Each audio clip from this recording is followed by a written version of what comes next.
let's start by just some basic ideas here on healthcare marketing. If you're involved in marketing at all, you've all seen the funnel 100 times or more.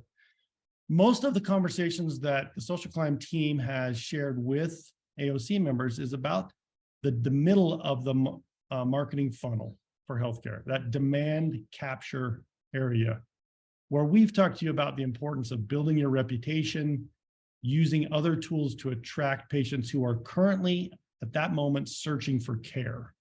So while today's topic is not about that demand capture layer, demand capture done well does help you do a better job capturing these patients that you can find and attract through the demand creation layer. So a couple of key points on that. One is that we all know that local search is where a patient often first goes when they want to find care. So they're in your area, they have a problem, they're going to go do a search for best surgeon near me of certain type, or I have certain type of knee pain or certain type of back pain. The search result structure on that, I kind of show a little anatomy picture here showing the top of that search results page is the search ad, and then there's Google Business Profile pages, and then there's also where your website and other web components start to show up. And I'm doing this on a computer. My first little example here of 90+% of searches are happening on Google, and a very large percentage of the clicks that result from those searches are going to go on the top half of that page. And that's actually even more true on mobile, because mobile requires a person to scroll more to get down to the lower data. So if 80% of searches for healthcare related topics are now being done on mobile, it is extremely important for you to be doing the right things to be in the top half of that page. That's what Social Climb, that's what brought us into the market. That's what we help more than 5,000 orthopedic surgeons do today in their markets. But we've recently introduced some tools that go a little higher up in the funnel into the demand creation space. So this is a space that many of you may or may not be thinking about today. And I need to also comment here that, by the way, it is kind of funny. It looks like John keeps walking back and forth across the earth there. I think he's doing laps. Pretty impressive. So many of you we've worked with, some of you are customers, some of you are not customers. And in many cases, what we found is a lot of your central marketing departments control that demand capture layer. They're already managing reputation, or they're working hard to try to figure out how to manage reputation and run search ads, manage the website for you.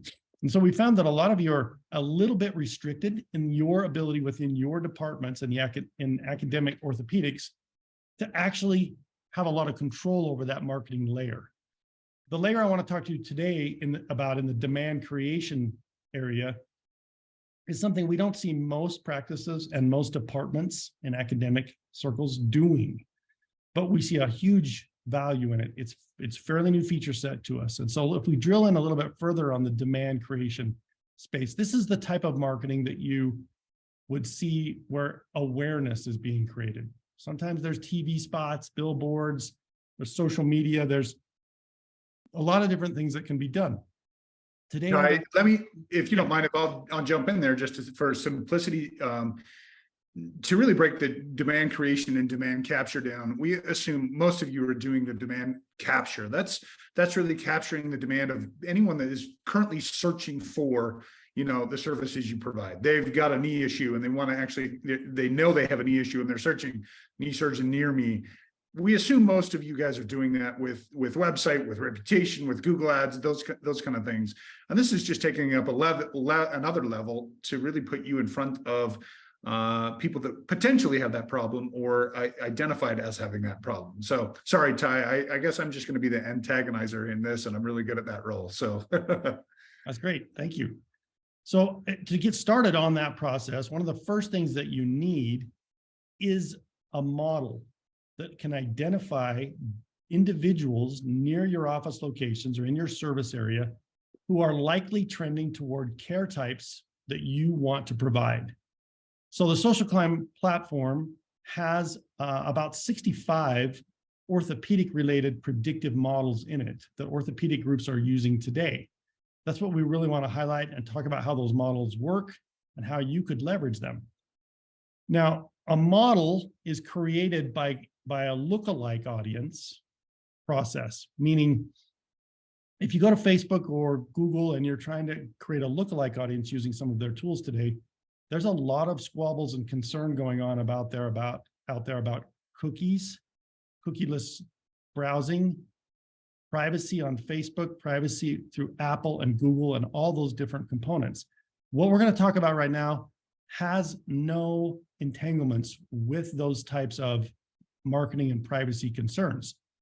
Our models were created by looking at the individuals who've had care of certain types and using non-digital, meaning not Facebook, not Google searched or Google clicked content, but just their attributes that make them identifiable as lookalike people to those who've previously had care. So if we say we want to find all the people who are in likely trending toward a total knee replacement, a total hip replacement, or some other high value case, the predictive models at Social Climb are very similar to the models that you might buy through a high-end CRM system. It's just that you can access these for basically free and only pay when you use the data to target patients, whereas the other types of offerings in the market like this probably cost you about $1 million a year just to have access to this data. Sorry, Ty, I keep interrupting. At the end, we'll just make sure we're going to offer you access to these models for you to take a look at and play with for free. John, sorry, go ahead. Sorry. So a lot of times you guys have probably heard the term lookalike modeling or lookalikes within Facebook and Google and other things. They all have lookalike audiences that you can actually leverage and use. They're basing that data off of where they've been on the website. That's pretty much all the data that they have. You know, what websites have they gone to? Do they look like, you know, other patients that you have that have gone to a similar website? They have really one-dimensional lookalike audiences in those two platforms. And so this, what Ty is talking about, is much different than that, with multiple data points that we compare in the system. And I'll let Ty talk a little bit more about that, but don't confuse lookalike models that Social Climb offers within, you know, our platform compared to Google and you know, Facebook and others. They're way too simplistic for this modeling within healthcare. So the data points that we're looking at are non-digital, meaning it's who they are, it's where they live, it's their age, it's employment, it can be insurance, it can be magazines they subscribe to. It's all sorts of data that we can buy publicly. We match that up with those people we know who've recently had this care. We create a model. That model can, I'm really skipping over a lot of the details, but that model can then be run against all 255 million adults in the US. And it can identify which of those people are like the people who recently had their knee replaced. It can then show you where those people are in your area. It doesn't just give you random, it actually shows you by zip code. Darker the zip code, the higher the number of patients in that area. So here's my example in Denver, Colorado. It's showing for a total hip and knee replacement target audience by zip code where the highest densities of these potential patients reside. I've also then clicked on several of those zip codes and created an audience there of 39,000 people. Those 39,000 people are about 10% of a little less than 10% of the 450,000 people that live in those zip codes. And the message here is, don't market to those 450,000 people, just market to these 39,000 people. Your costs will be so much lower and your response rates will be far higher. So in just a minute, I'm going to pop out and do an example of this. But so I want to talk first about what can you do with this data once you have it. First thing you could do is say, let's go look at one or two of our posts on one of our social media platforms. So say Facebook or Instagram, where you have high performing posts. You're probably already talking, or team members are already talking on Facebook, and you're doing posts about, say, your total joint replacement department. Wouldn't it be great if you could take that post that was already high performing in a generic, organic way? You're not funding its performance. And you can identify in your area 10,000, 5,000, 2,000 people who are likely candidates to receive your total joint care. You could then promote this post just to those 2,000 or 5,000 people. Your costs on promoting that would be way lower than your general population for promotion, and your response rate will be far higher. So you don't need to go create a bunch of new content. You're likely already creating content and putting it on social. If you're not, that's an activity you should be doing that has nothing to do with this topic. But let's just say you have 2 or 3 great posts a month that are going out that are high performing. Promoting those to an audience of people who are trending toward the care type you want more of is very simple when you upload these audiences. So you run a process inside of the social client platform, you select an audience, you push that audience into your Facebook account, and then when you promote that post to that audience, Facebook will only spend your ad dollars when it can push that post to the individuals in your list. You're not promoting it to people who are highly unlikely to need the care. You're promoting it to those very likely to need the care. Second thing you can do is do what you might think is old, but is highly effective in orthopedics. But targeted postcards, we call them digital postcards, in that they have a click and a call for the call to action on them that are tied back to ROI tracking that makes them feel very digital. But you could then send every one of these individuals a postcard. It's a very inexpensive way to connect with them. And the combination of the two, sending a postcard and promoting a post or running an ad that you want to promote on Facebook or Instagram, when that patient sees that kind of content 3, 4, 5 times and they are in need, your opportunity to attract them goes up dramatically. So postcards and Facebook/Instagram uploads and promotions are built right into the social client platform. I'm going to show you now an example of running this. I'm actually going to do it in John's backyard. So John, we're going to go to Durham. And we're going to do a search in orthopedics. And I'm going to do total, I'm going to do total knee. And I'm going to pick the 2 highest likely categories. So these are very high categories of risk, meaning it's not picking everybody, it's picking a subset of people who are most likely in need of care. So in this zip code 27587, I don't know where that is in relation to where you are, John, but there are 500 people of the 73,000 people that live in that zip code that are very much look-alike audience members to the last 1 million or 2 people we've seen have a total knee replacement. So as a user of the platform, you can simply say, okay, I'm going to actually build out a bigger audience here. Okay, I want to attract all these. So now I've got 1,400. I can save that audience off. I'm going to give it a name, John's Friends. I don't know if these are your friends really, John, but. So once I've got that audience, I have a few different options. I can send them all a postcard. I can move that up into Facebook and target those patients individually, potential patients individually, or I can download the list. I'm actually going to download the list right now, just as an example. So now I have downloaded that list. I'm going to pull that list up. So now we're looking at, I need to zoom in on this a bit.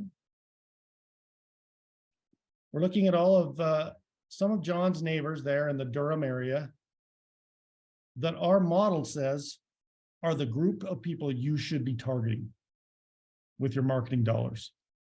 Now, we've had customers doing this all over the country, and their response rates when they do this kind of activity are 4 or 5 times higher than their general response rates when they're promoting their services to general audiences.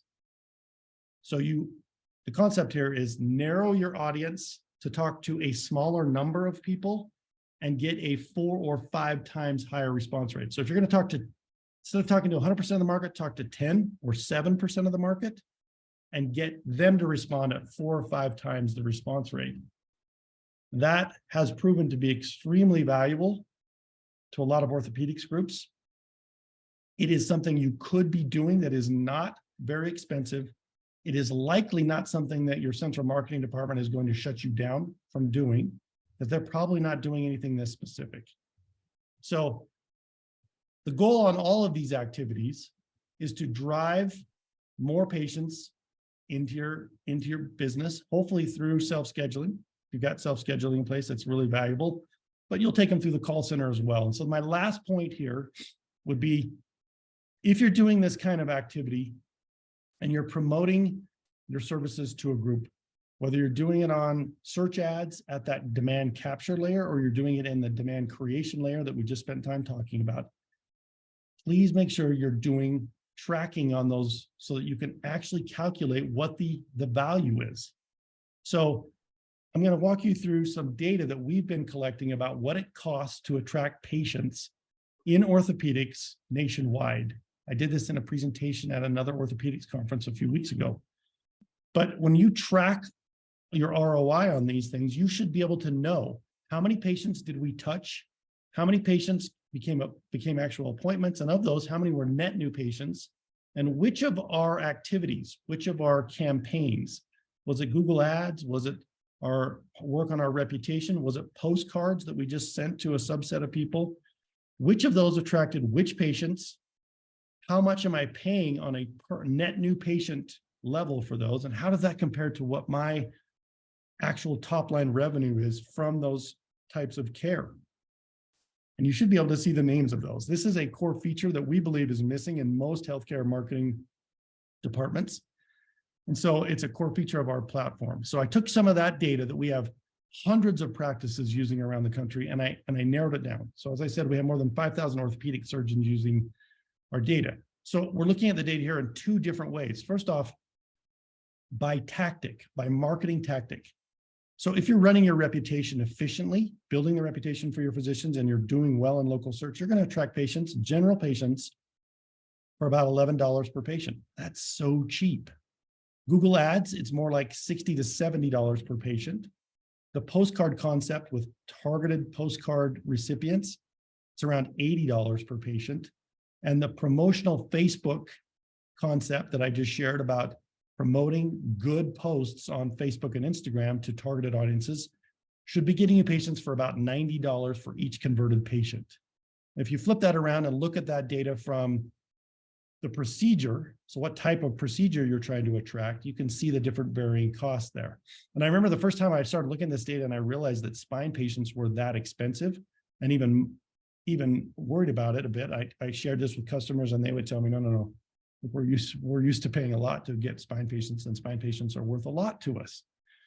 So these are just some benchmark data. I also want to share another way to look at this, which is for every dollar that you put into one of these types of campaigns, how much money should you expect to come back out in top line revenue for your department? On the reputation side, it should be 80x. Every dollar you put in should be attracting you $80 in patients. Search ads should be about $15. Digital postcards and Facebook promotion and Instagram promotion are in the 40s as well. So these are numbers from real practices we're seeing use this kind of process. If you want to get into this type of stuff and you have access to do this within your organization, we want to give you a couple of different options. So the first one is you can request a report very much like the one I fictitiously created for John in Durham. If you came out to our little web property here and gave us just what zip codes you care about and what procedure types you want, we will produce one of these reports and email it to you on demand. If you want to go a little further, something that we're only offering to AOC members is access to a free account so you can do this predictive patient analysis in your area on your own time frame. So if you send us an email to marketing@socialclimb.com, said you saw us on this webinar, we will actually stand up an account for you and give you access to it, no strings attached, Now, you're not going to be able to download the list of names, but you can look at all the models that we have for orthopedics. You can analyze your own geographic area and see where the hotspots are. And if you want to then engage and say, we want to start using this data to target patients with postcards or zip codes or on Facebook, that's when you would actually engage with us, create an account that where you would start paying to use the service. It's not very expensive, but you can have access to the research side of this for no cost as a special deal we're doing through the AOC. Now, John, I basically kept talking so you couldn't talk. What did I miss that I should have shared?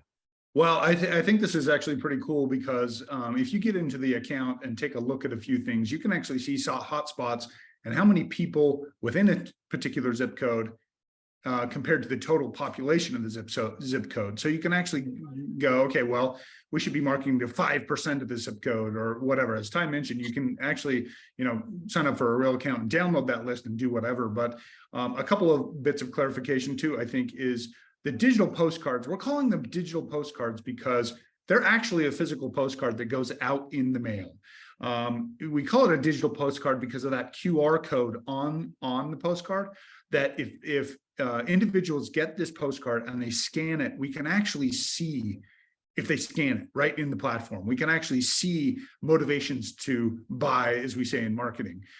You can actually see those indicators to show, hey, we hit the right audience. We've had a bunch of people scan this QR code. They've got to be, they have to have a higher propensity to need the service we're advertising.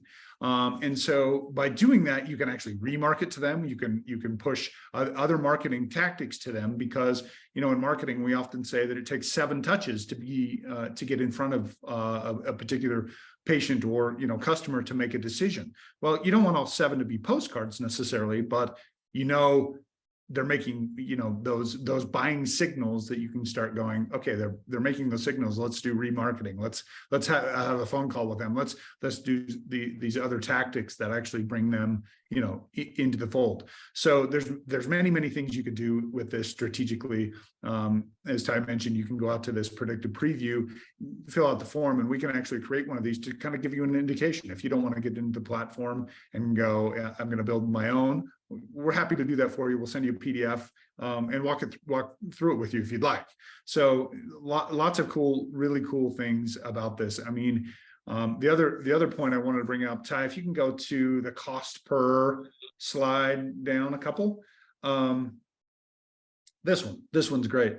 So per patient cost by procedure, which is really important because with the modeling, the data modeling, you're actually able to identify and isolate very, very specific sets of audiences out there to say, I want to go after a foot and ankle prospect or prospective patient and only hit those patients with a particular message. When you do that in the marketing world, conversion is what we call it, goes up very, very significantly. So you're going to more likely to get those individuals, and you can do that by procedure type. You can isolate very specifically what type of procedure you want to go after.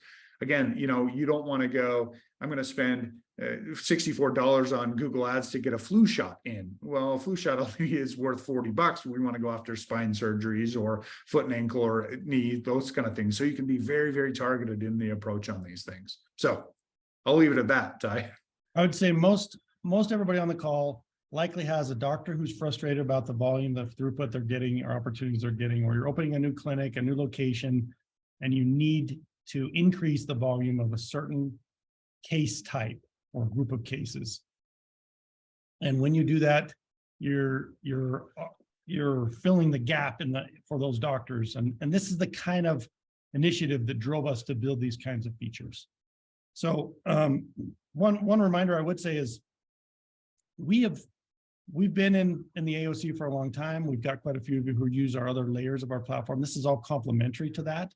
As you do start driving people to express interest, you'll often, as John said, maybe we'll see their name come through, even though they didn't actually become a patient. But since we know who they were and we were targeting them, you actually can then reach out to them through other ways. You'll probably be capturing them through the local search spaces. All of that actually comes out in our data. So anybody that you ever target through these platforms, through these layers of our platform, you'll see it on your reports, and you'll know which came from your targeted efforts and which came through just organic search results or some combination of the two. So I think those are the key points we wanted to talk about today, and the key points we wanted to make sure everybody knew they had access to. We hope everybody in the AOC can up their game in patient targeting, and we'd love to enable you. Even if you're just going to use the free layer of our platform, we'd love to help you. So we look forward to hearing from any of you that are interested, and we thank John for allowing us, and Michael for allowing us to do this today. Does anybody have questions for Ty and or Jonathan?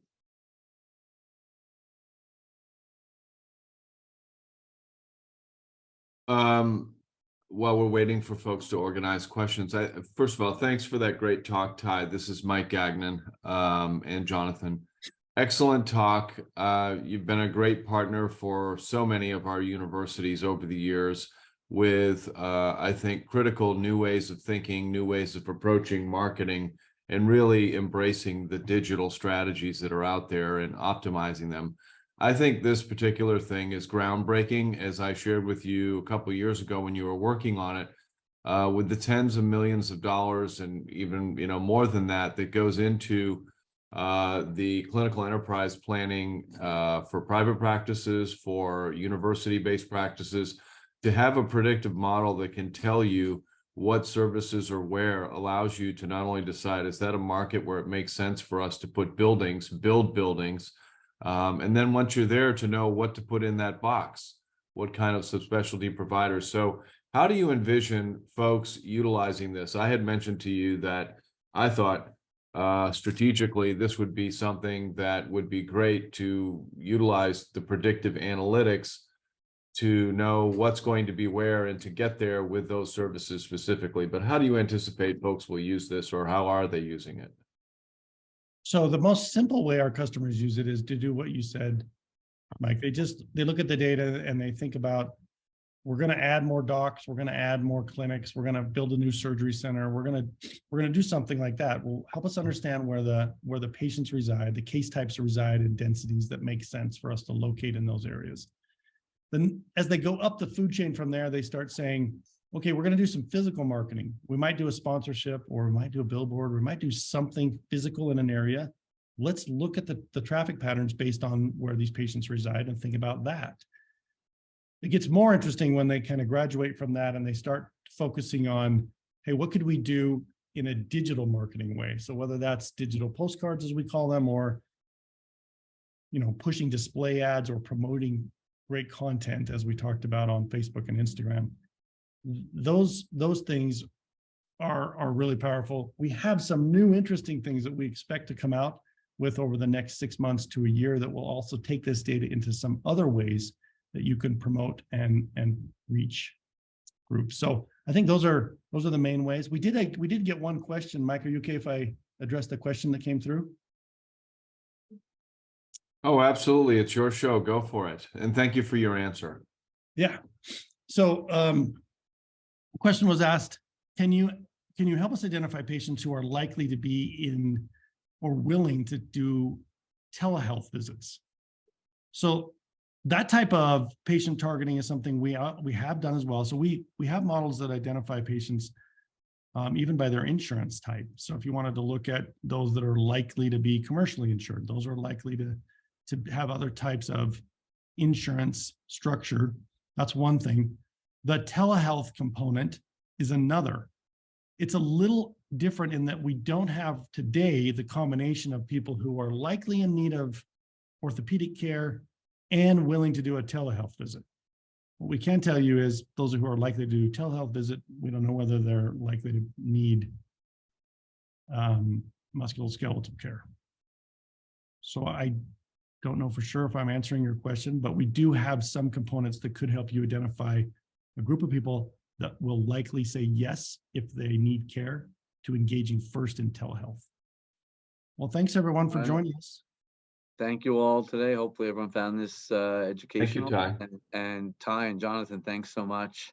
And we'll be back in touch. Thank you. everybody. Thanks everyone. Thank you.